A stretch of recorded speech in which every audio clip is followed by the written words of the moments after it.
The film is both a political thriller and a love story. Different versions by other directors might have leaned more one way than the other. So can you tell us about your specific pitch to the producers that landed you the gig and maintaining that delicate balance between the two threads? When I read the script, the film I was most reminded of was The Third Man. Perhaps because it's a thriller set in a destroyed city at the end of World War II. And it just seemed to have, or I thought it could take that kind of atmosphere. So really that was it. That was the pitch. I wanted to do I'm a big fan of film noir, and I wanted to make a noir-influenced film. And I have long been interested, both in the culture of Japan and the history of that particular era. So it was a pretty straightforward pitch. But in terms of the balance between the two elements, I was actually personally more interested in the political thriller than the love story. But the love story was a way of helping us understand what was going on, both culturally and, let's say, the mindset of the main character. So it had an important narrative role to play. So it's not like you could just ditch it. And we should really stress that this is not some stuffy historical drama. As you've said, it's a thriller with the highest imaginable stakes.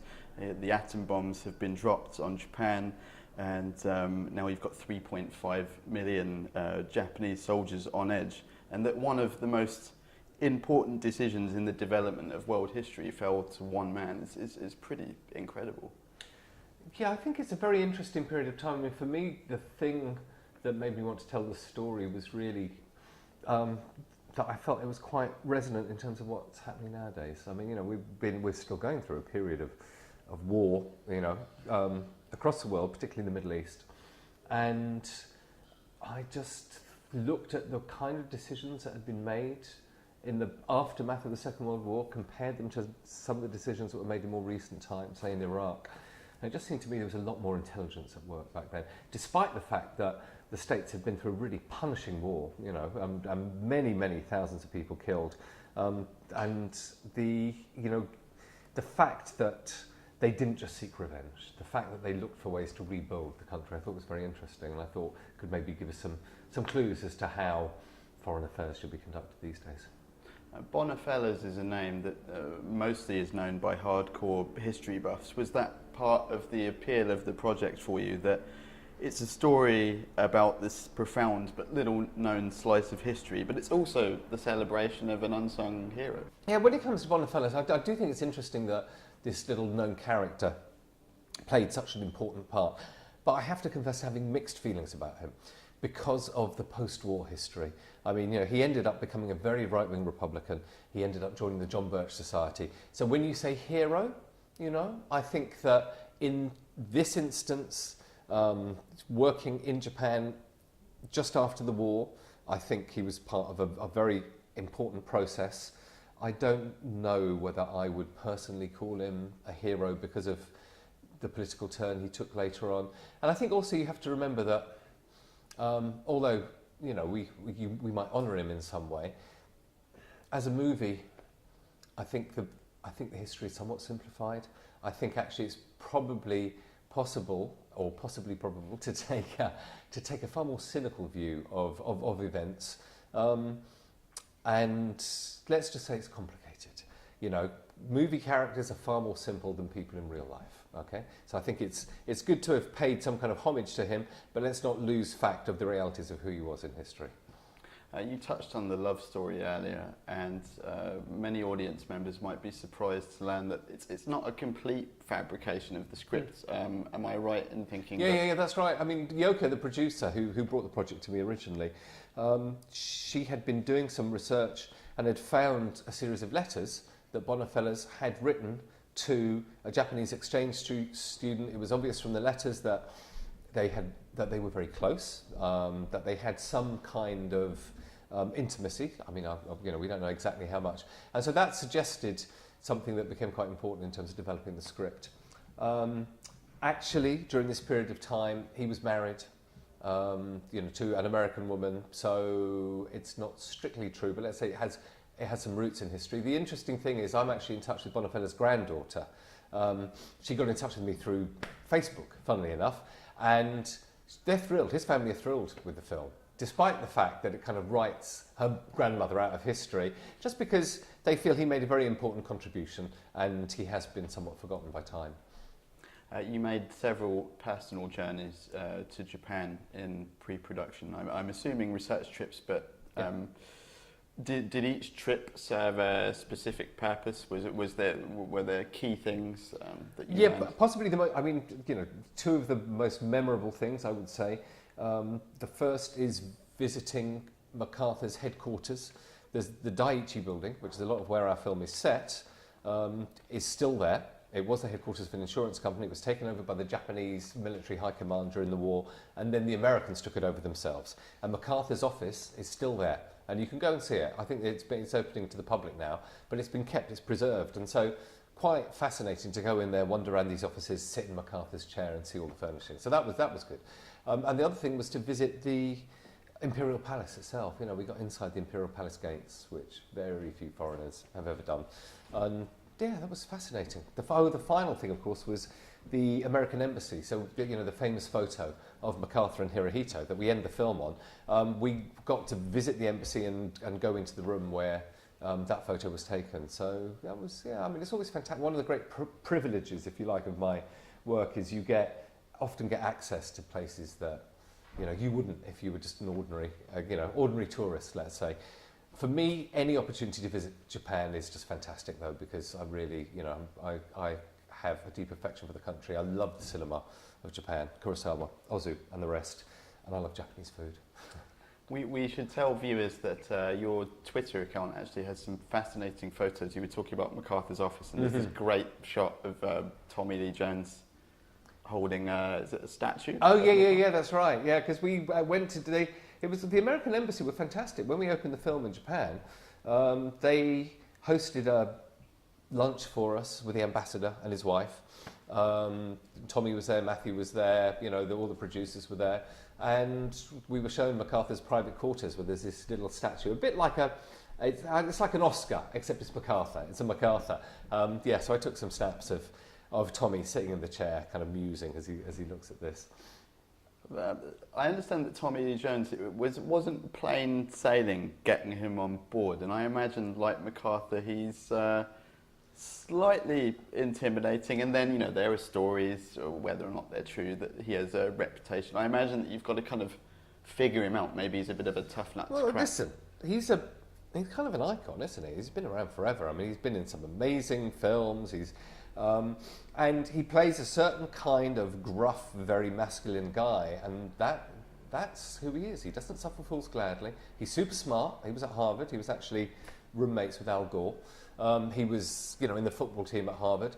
So he's he was very intrigued by the script, but there were things in it he wasn't quite sure about, and he's a Japanophile.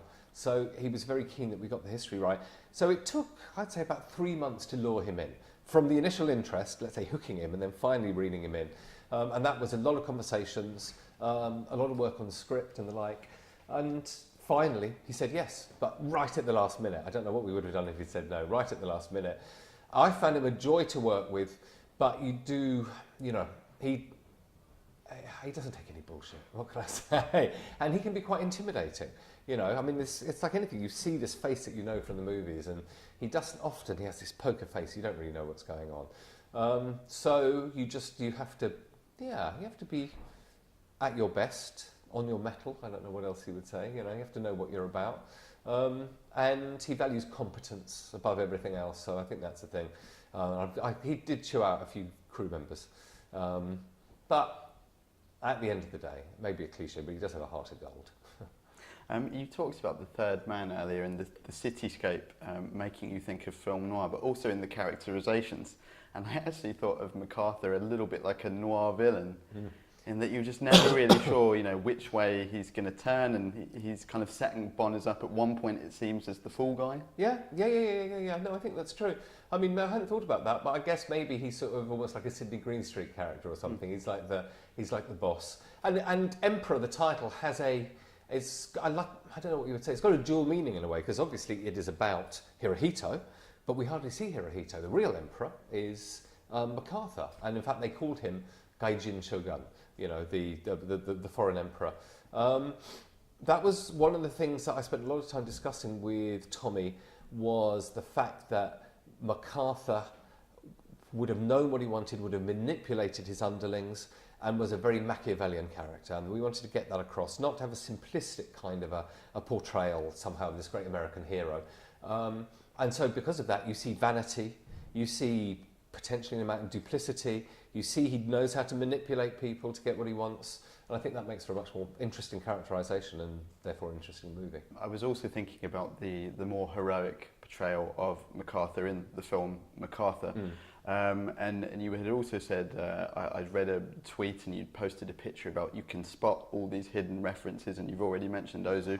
I'm wondering if you drew anything specifically from the film MacArthur, in that there is, when they first land and he's seeing the devastated cityscape for the first time, there are some shots that look, in the framing, almost identical. Okay. Listen, I watched it, but I couldn't find, or I didn't get the DVD, so I watched it in pieces on YouTube, so like small like that, and so maybe subliminally that went in. I'm not, not above that, but not consciously, no.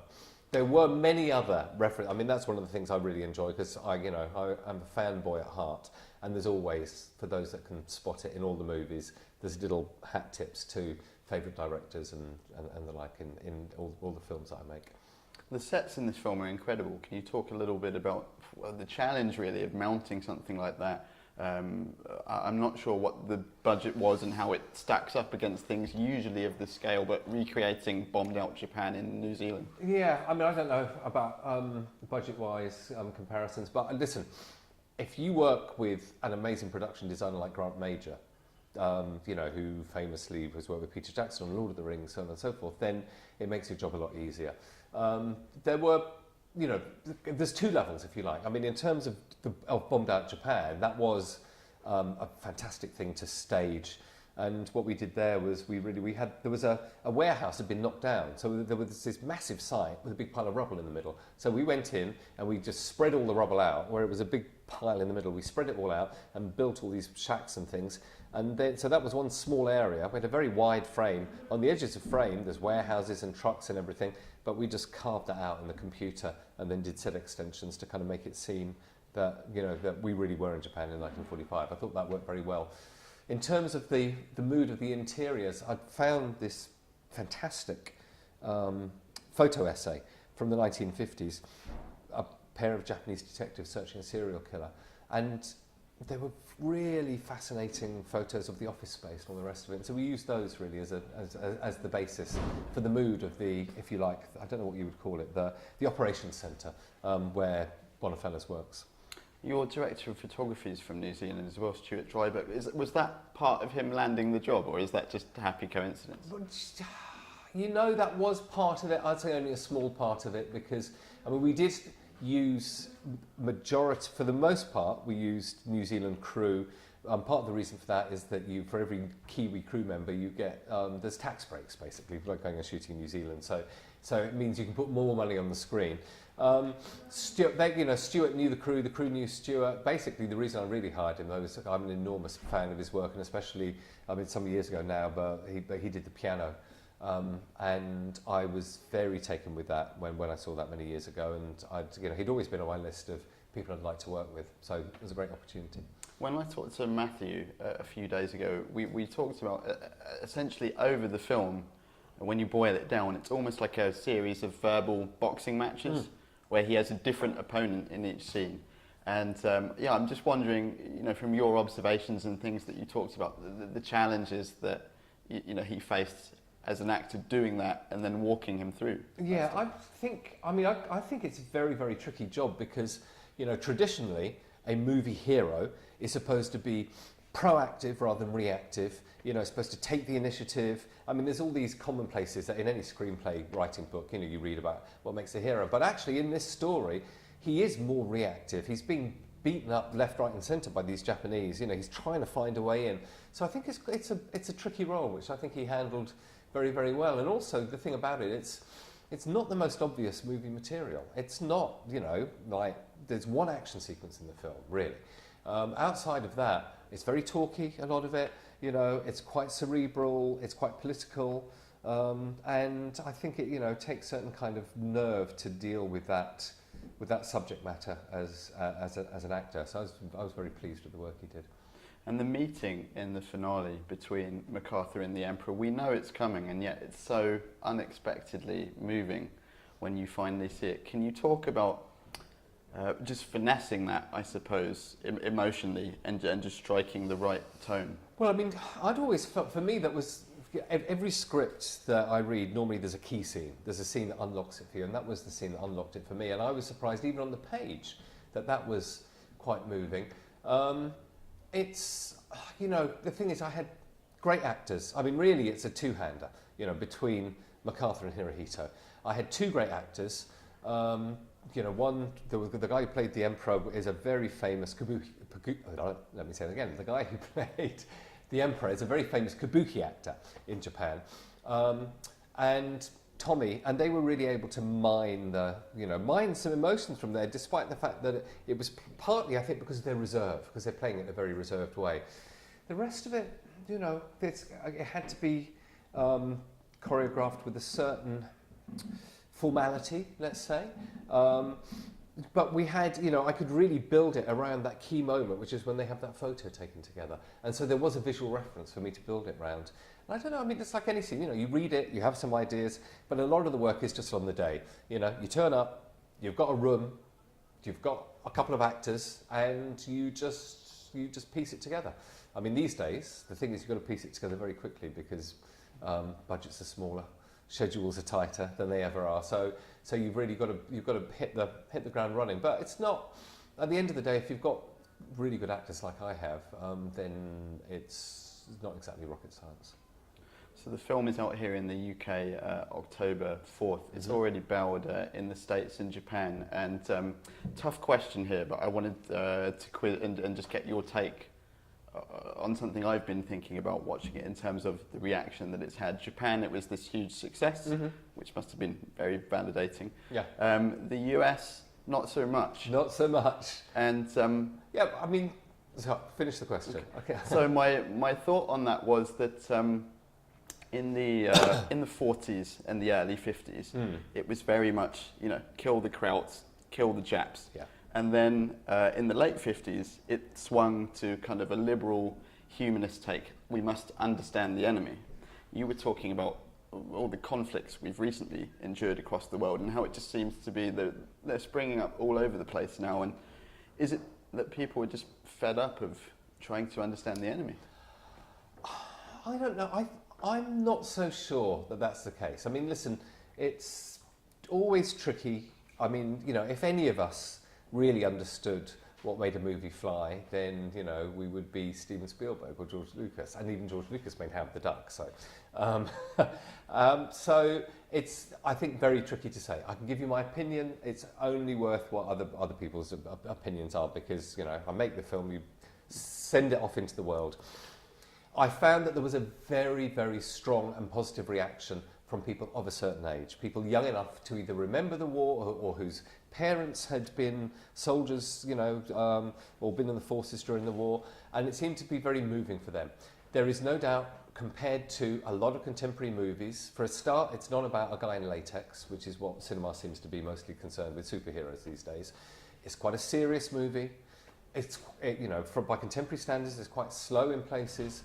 I think a lot of Americans, younger Americans, don't care. I mean, it's happened a long time ago. It's ancient history to them. They don't even, to give you an example, they had recently, on August the 6th, no, not August the 6th, anyway, whatever the anniversary of Pearl Harbor was, they invited a veteran in to speak at an American high school, and he came in and he said, "Today I'm going to speak about Pearl Harbor," and a hand shot up, and someone said, "Who is she?" So there is not an enormous depth of historical knowledge amongst the youth of America. So why should they care about it? So where we found our audience, they were very appreciative, and I met some of those audiences and saw the way that the movie worked for them. For other people, it didn't work. We got some great reviews. Roger Ebert, in one of his last reviews, gave us a great review. Rex Reed gave us an amazing review. Lots of the younger bloggers and stuff, they were ho-hum about it. So there you go.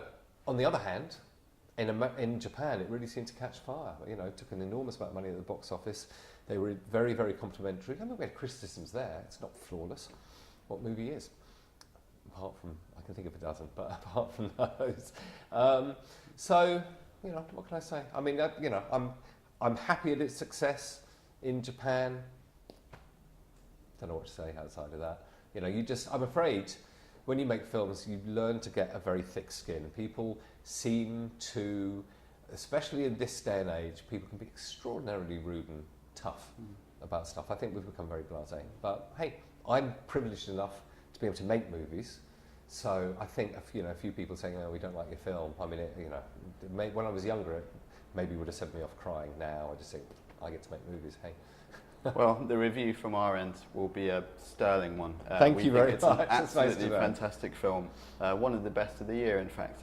And we wish you all the best with the UK release. And I'd just like to finally ask you, at least in my estimation, from watching the rest of the films that you've done, this seems like it was possibly the biggest production that you mounted before? Yeah, I don't know, actually. I mean, it wasn't the most. I had more money for Hannibal Rising, I seem to think. But, okay. Do you know what? There were a couple of bigger scenes in Hannibal, perhaps, but thinking about it, I mean, that day we had MacArthur landing, all the rest of it. I mean, that was pretty full on. So that was possibly the largest scale thing. It feels like maybe what we've managed to do is to make a smaller amount of money go further with this one, I think, which is what you have to do these days. And what's your favourite memory of the shoot looking? Because you're already on your next project now. Oh, dear me. What do I think, really, when we recreated Destroyed Tokyo, and turning up there for the first time and kind of seeing that vista, and then imagining what it might be like once we'd kind of, erased all of the all of the modern day references. That was good. Actually, I'll tell you when it was. Shooting outside the Imperial Palace in Tokyo. I think because that was the last couple of days shooting that we did. So that really ended on a high point, and being able to shoot in the place where the movie really took place, it was pretty special.